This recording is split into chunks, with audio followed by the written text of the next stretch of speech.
خواجہ معین الدین چشتی اجمیری رحمۃ اللہ علیہ تو حقیقت میں حضرات صحابہ کا ایک نمونہ تھے، ان کی زندگی صحابہ کی زندگی کا نمونہ تھی، وہ اخلاق ان کے اندر تھے، وہ روحانیت تھی۔ جب وہ یہاں اس ملک میں تشریف لا رہے تھے، شہاب الدین غوری یہاں سے جا رہا تھا، راستے ملاقات ہوئی تو کہنے لگے حضرت کہاں تشریف لے جا رہے ہیں؟ فرمایا ہندوستان جا رہا ہوں۔ کہنے لگا غوری کہ وہ زمین بڑی سنگلاخ ہے، بڑی سخت ہے، آپ کہاں جا رہے ہیں؟ تو حضرت نے فرمایا کہ تم جسموں کو فتح کرنے گئے تھے، ہم دلوں کو فتح کرنے جا رہے ہیں۔ یہ اخلاق ان کے اخلاق کے ایک واقعہ میں آپ سے عرض کرتا ہوں، حیرت ہوتی ہے کہ ان حضرات کا ظرف کتنا تھا۔ ایک مرتبہ ایک صاحب آئے اور ہزاروں لوگ آتے تھے، سینکڑوں لوگ، اور معمول یہ تھا کہ لوگ کوئی تحفہ لے کر آتے تھے۔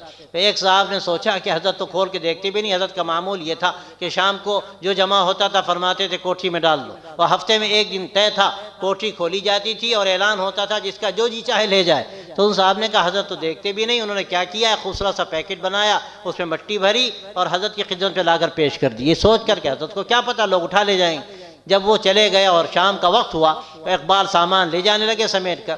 حضرت نے عجیب و غریب بات کہی، اللہ نے ان کے دل میں بات ڈال دی کہ یہ کچھ اور ہے۔